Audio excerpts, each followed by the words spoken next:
I feel like this film has more of a Pinocchio vibe than a Little Mermaid vibe as far as like Disney films go. I can see, but Pinocchio gets dark as hell. Pinocchio does get dark. This is what I wanted to say. This is a point when you were talking about like Ponyo doesn't really understand. It doesn't seem like she understands the consequences of like things that she's doing, or like with the magic and everything. I was thinking you were going to go in the direction of like she was so dead set and focused on seeing Sosuke again that she didn't realize that she was like destroying a whole town.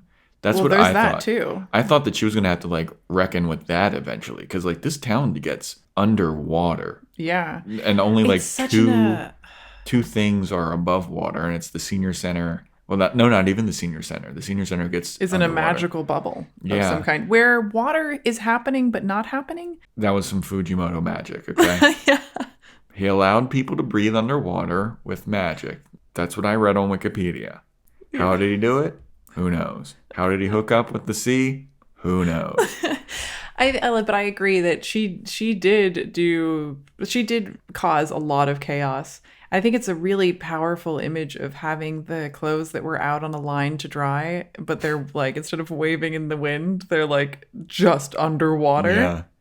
And there are boats that would be tied, and instead they're sort of floating up with that rope taut to wherever they were tied, but Yeah. it's like they're floating in the air, but obviously all underwater. But just that, you're like, oh, everything's underwater. Oh, there's like big prehistoric fish. That's a little wild. But then there's those images of seeing the entire town underneath the water that's so eerie. Yeah, dude. And seeing all those boats at the bottom of that like tsunami that looked like a city at first, then you look closer and you see like, oh shit, no, those are like ships right on top of each other, and every single person on those ships could die. Like some of those images, if the rest of it wasn't so whimsical and fanciful, those would be terrifying. Like you could probably recut this to be a pretty wild horror film. I feel like there are movies like that have that kind of story happening, and they are horror movies. I mean, there's a series that's very adult and kind of horror called The Future Diary, and it is kind of like that, where like it's this girl, she's in love with this guy. If anyone threatens him at all, she fucking like kills them. And it's like this sole focus on that love is so creepy and dangerous. And I feel like there was a little bit of that there with Ponyo, and she doesn't realize like she ruined a bunch of people's homes, businesses, lives, probably killed people. Oh my god.